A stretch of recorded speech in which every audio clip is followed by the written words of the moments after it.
মানুষ বলে থাকেন যে জীবনে সময়ের পূর্বে এবং ভাগ্যের থেকে বেশি কিছুই পাওয়া যায় না। এটা যার যার নিজের বক্তব্য। আমি বলবো এই সময় আসলে কি? এই সময় হলো যাতে যুগ যুগান্তর নিহিত আছে, যার মধ্যে দিন আছে, মাস আছে, বছর আছে, ঠিক কিনা? বাস্তবে আপনার কাছে সময় কতটা আছে যা আপনি সদ্ব্যবহার করতে পারেন? তখন থেকে আছে যখন থেকে আপনি নিজেকে বুঝতে শুরু করেন। ততক্ষণ আছে যতক্ষণ না আপনি এই সংসার ছেড়ে চলে যাচ্ছেন। শুধু এটুকু সময় আছে আপনার কাছে। আর যদি ভাগ্যের কথা বলা হয়, তাহলে ভাগ্য হলো সেই পরিস্থিতি যখন মানুষ নিজেকে সময়ের হাতে সমর্পণ করে দেন, তাকে ভাগ্য বলে।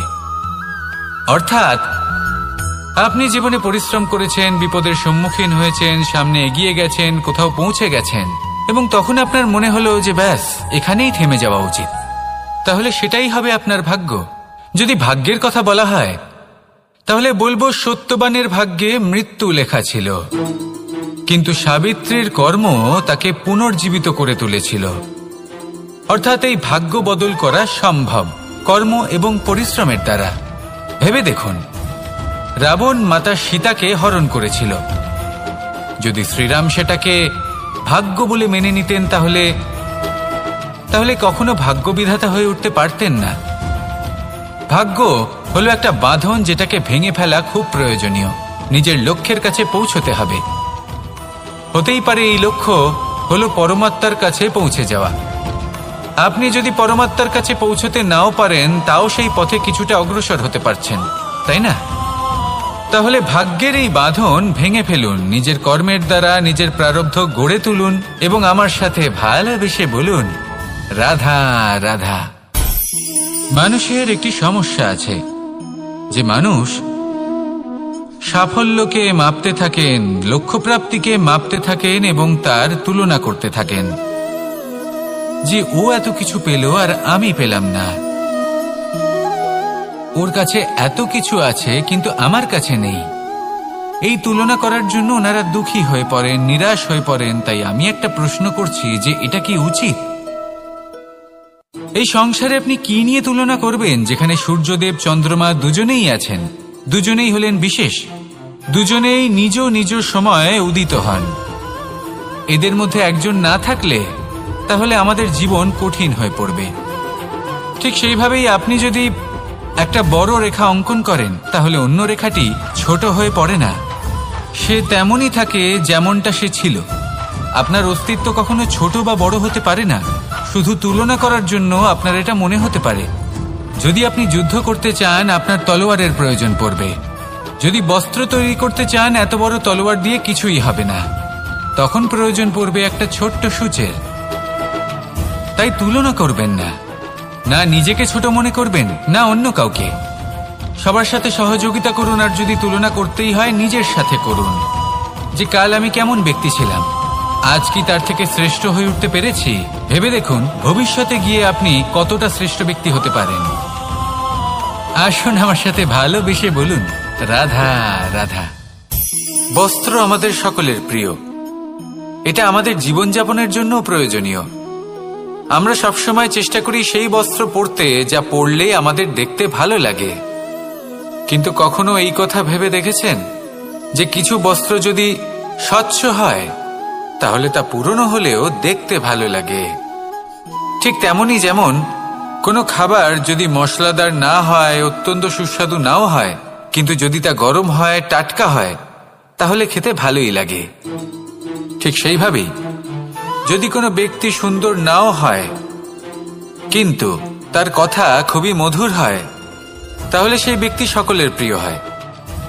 কোনো ব্যক্তি যদি ধনবান নাও হন, কিন্তু তিনি যদি গুণী হন, তাহলে এই সংসারে সম্মান লাভ করেন। সেই জন্য কখনো এই বিষয়ে দুঃখ পাবেন না যে আপনার কাছে ভৌতিক স্বাচ্ছন্দ্য নেই। আপনার কাছে সব থেকে বড় বস্তু, সব থেকে মূল্যবান বস্তু যেটা আছে, সেটা হলো আপনার আত্মা, আপনার মন, আপনার বিচারধারা, আপনার গুণ, আপনার কথা। এগুলো সবসময় শুভ রাখুন এবং সবসময় নিজের সাথে রাখুন। এই জীবন সফল হবে এবং প্রেমময় হয়ে বলে উঠবে, রাধা রাধা। নন্দ বাবাও খেলার ছলে খুব বড় বড় শিক্ষা দিতেন। অনেকদিন আগেকার কথা, বাবা আমার জন্য একটা মানচিত্র নিয়ে এলেন। এটা ছিল জম্বুদ্বীপের মানচিত্র, ঠিক যেন একটা ধাঁধা, যা টুকরো টুকরো করে বিভিন্ন দিকে ছড়ানো, যেগুলোকে আমায় জুড়তে হতো। ব্যাস শুধু এটুকুই ছিল আমার কাজ।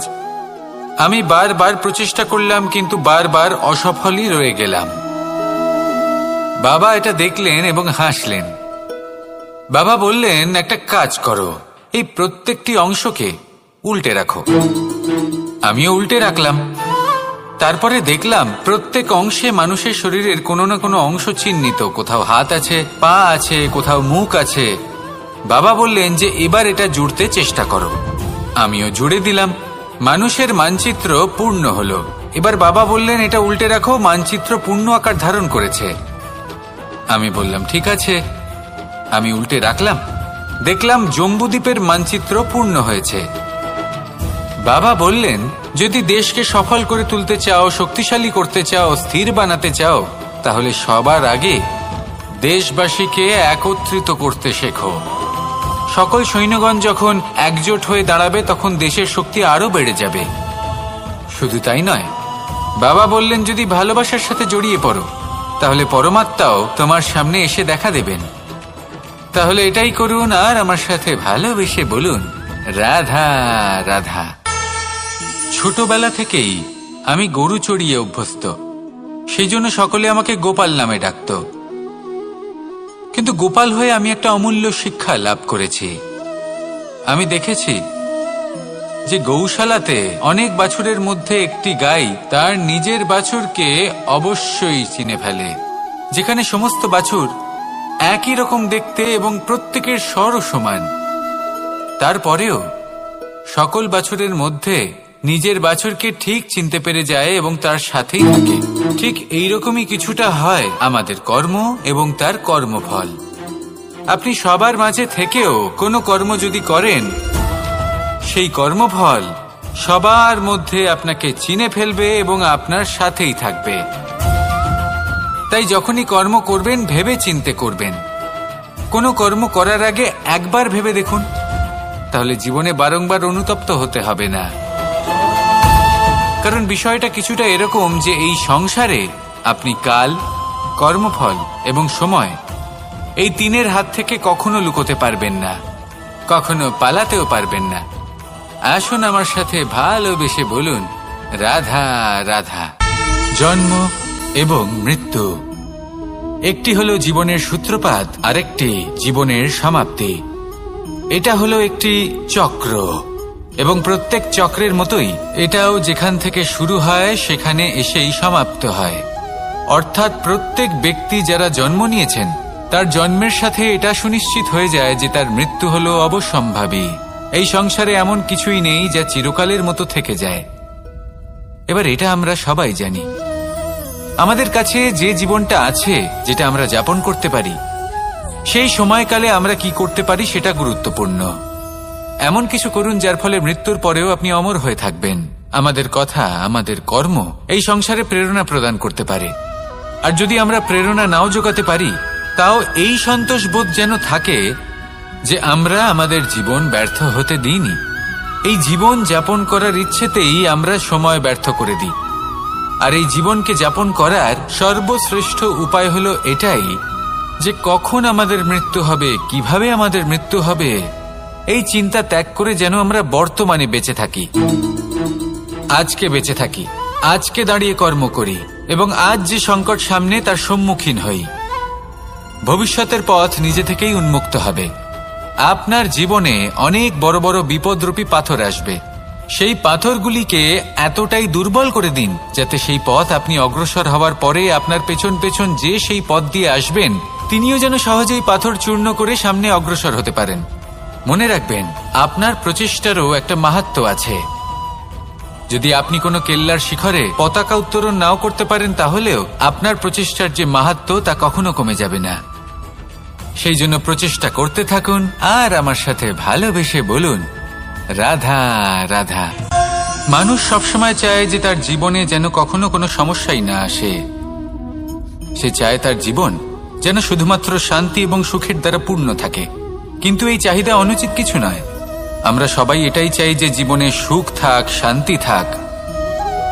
কিন্তু এই কথা সবসময় মনে রাখবেন, যে সূর্য উদিত হন সংসারকে প্রকাশমান করেন, দুপুরবেলায় সংসারকে রৌদ্র প্রদান করেন, সন্ধেবেলায় তাকেও অস্ত যেতে হয়। এবার আমাদের জীবন চক্র কিছুটা এরকমই। কোনো কিছুই চিরকাল একরকম থাকে না। কখনো এই নদীকে দেখুন, যা বয়ে চলেছে। এই নদী যা বয়ে চলেছে তার পথেও অনেক বিপদ আসে। বড় বড় পাথরের সম্মুখীন হয়ে তাকেও সামনে এগিয়ে যেতে হয়। একটি পুকুর যা চারদিক থেকে ঘেরা, তার জীবনে কিন্তু কোনো সমস্যা নেই। কিন্তু এই সংসারে পুকুরের পুজো করা হয় না, পুজো করা হয় নদীকে। মনে রাখবেন, সমস্যার ঊর্ধ্বে তিনি উঠতে পারেন যিনি সমাধি লাভ করেছেন, যিনি এই সংসারেই নেই। যিনি এই সংসারে আছেন এবং জীবিত আছেন, তার জীবনের সমস্যা হলো শ্বাসবায়ুর মতোই গুরুত্বপূর্ণ। আসুন আমার সাথে ভালোবেসে বলুন, রাধা রাধা। বন হলো আমাদের সবারই প্রিয়। সেখানকার সৌন্দর্য, শান্তি, সেখানকার পরিবেশ আমাদের সকলের ভালো লাগে এবং সেখান থেকে আমরা কাঠ পাই, যা সংসারে আমাদের জীবনে আমাদের খুব সহায়ক হয়ে ওঠে। এর দ্বারা আমরা অনেক কিছুই প্রাপ্ত করতে পারি। অনেক বাদ্যযন্ত্র আমরা লাভ করতে পারি। এর অনেকভাবে প্রয়োগ সম্ভব। কিছু কাঠ অত্যন্ত সুগন্ধি হয়, যা আমরা ঈশ্বরকে নিবেদন করি, যেমন চন্দন। এবার ভাবুন, একজন অসাবধানী ব্যক্তি, তার হাত থেকে ছোট্ট একটা আগুনের ফুলকি যদি সেখানে পড়ে, তাহলে তা সমগ্র বনকে ভস্ম করে দিতে পারে। আর যখন এই আগুন ছড়িয়ে পড়ে, তখন তা কাউকে রেহাই দেয় না। অন্য বৃক্ষকে নয়, পাতাকে নয়, ফলকে নয়, কাঁটাকে নয়, কাউকে নয়, পথে যাকে পায় তাকেই ভস্ম করে দেয়। এই ছোট্ট আগুনের ফুলকি। কিন্তু এই ছোট্ট আগুনের ফুলকি সবার আগে কাকে ভস্ম করে? সেই সকল ছোট ছোট শুকনো পাতা, সেই ছোট ছোট গাছের ডাল। ঠিক সেইভাবেই আপনার জীবনে একজন খারাপ ব্যক্তি এসে হয়তো আপনার সমগ্র জীবন ধ্বংস করে দিতে পারে। আর আপনার এই জীবনে এই ছোট ছোট শুকনো পাতা এবং এই ছোট ছোট শুকনো কাঠ আপনার ছোট ছোট স্বার্থ। আপনার স্বার্থের দ্বারা এই অশুভ ব্যক্তি আপনার মনে অশুভ আবেগ বাড়িয়ে তুলবে এবং আস্তে আস্তে আপনার জীবন শেষ করে দিতে পারে। তাই মনে রাখবেন, এই জীবন অমূল্য। আপনি হলেন অমূল্য। এই জীবন যাপন করুন এবং এই জীবনের কাছে পৌঁছানোর দ্বার আর কোথাও নেই, আপনার কাছেই আছে। আপনার মনে, আপনার বিবেকে, আপনার দৃষ্টিভঙ্গিতে, আপনার ভাবনাতেই আছে। এই দ্বারকে খুলুন, জীবন সফল হবে আর ভালোবেসে বলবে, রাধা রাধা।